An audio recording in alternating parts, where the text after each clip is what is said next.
That was great. Thank you. And then also, while an individual is in treatment, they may attend individual, group, or possibly family sessions.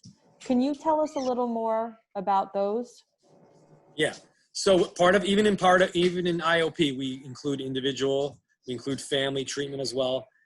All studies show family involvement is one of the most powerful indicators for success. People that, sometimes clients are resistant. I don't want my family to be part of this. They feel like they're going to get into arguments or whatever, but I encourage it constantly. In fact, the whole team under me and my boss over me, where we push family involvement constantly. Don't just ask once and drop it. Keep asking.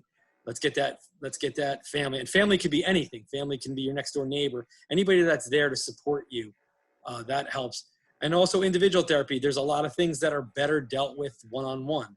Some things, group is very, very powerful. It's one of the most powerful things when it's going the way it should be. But some people are more comfortable in individual. So you can get into a little more in depth with the mental health on a one-on-one personal basis with individual therapy as well. So we make sure to include that in both outpatient and intensive outpatient, which is IOP. And there are tons of family members and loved ones who also want, their brother, their friend, their sister, their wife, their husband to get better, right? So, and they want to play an active role in someone's treatment and recovery. What types of questions should these family members or loved ones be asking? And on the other side, what type of support services are available for them? Well, I think that one good thing about this video is a lot of the stuff we went over are great. It's a great thing for families. All the stuff we went over, what are the types of level of care, what goes on at your place, what's the breakdown of, is the person going to be seeing someone trained and licensed? Are they going to be able to see a psychiatrist? All the stuff we covered so far, families can use this as a checklist because that's all the stuff you want to ask. What's the funding source? Are you going to kick them out after 3 days? You want to know all those things, and they should tell you up front. And you should know what to expect before you walk in the door.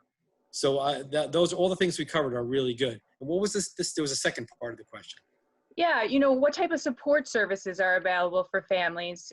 As a family member, I think oftentimes people want to help. They want to make things better. And as you just said, sometimes you have to give someone 20 chances. And when it works, it's miraculous. So for those families that are struggling along the way, what type of support services are available for them? Well, one thing I always try to frame with families, addiction there's so much stigma attached to addiction and it gets such a bad rap. And, I like to compare it to something like a disease. Imagine diabetes. Imagine if your family member was overweight and wasn't following their diabetes regimen properly, but they were trying, and would you say, oh, I can't take it anymore, just go ahead and no more treatment for you. Stop taking your insulin. I'm tired of this. No, you would stay with it. And so many people that have made it say, I'm so glad they never gave up on me. But don't get me wrong. There's a time and a place for tough love. And there's a time and a place to kind of, tighten things up as far as from a family perspective. But ultimately, that's a little overplayed. I mean, a lot of the people that make it have those families that just don't give up on them. But a lot of the resources that we talked about for people, the 12-step community, the recovery coach community, they're open to families as well. And also outpatient. Somebody can come to a place like CPC or another outpatient program and say, I just want counseling to help me deal with my family member and that happens as well. So, but I would encourage any family member, do your best to get involved, definitely, because it does get better. Thank you for that, that optimistic viewpoint. I think a lot of families out there need to know that it can get better. If someone is going to come to an outpatient program for therapy, what type of issues can you deal with, and how can family members leave empowered from those therapy sessions? So for them, or we're talking about these sessions for the. Well, we could teach. There's a delicate balance as far as setting boundaries.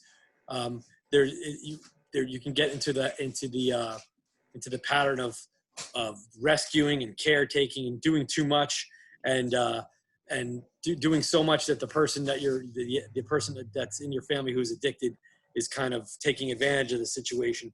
So I hate to use absolutes because you're dealing with someone who can potentially die, especially when they're using heroin. So families are in a tough spot. So again, it's on a case-by-case basis. There's a lot of individualized decisions that have to be made day to day as far as what to do, how to react to the many, many different situations that come up when it comes to having a someone with mental illness or addiction in your family.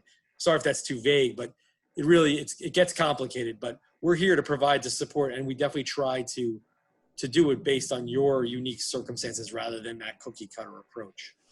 I just say one thing I say all the time to families. I do the family education groups often, and in the public. And I think that sometimes people get caught up on the commitment of it all, and they think that, if I try to take this on, it's going to be this big endeavor. And I always say, just try to talk the person into getting an assessment.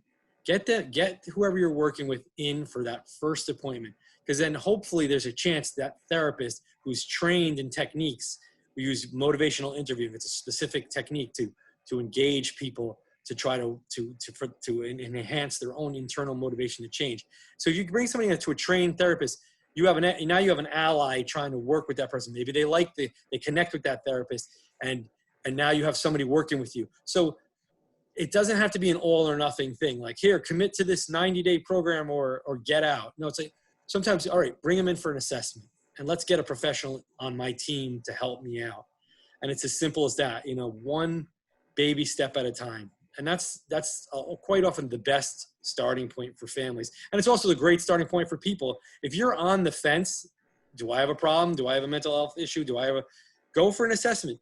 If an honest and ethical and fair clinician will tell you what you need straight up. Like, they'll say, no, I don't think you need a psychiatrist, or I think you do, or they'll tell you, and they'll let you choose for yourself, especially if you're voluntary. But I always say, get in for that assessment. Get the assessment. There's no harm. There's no commitment. No one's going to come out with a straitjacket and pull you away. You know what I mean? So, that's like, the old time movie stuff. Just that's the best advice I could give anybody is get in for that first appointment, and then that plants the seeds for so many other things.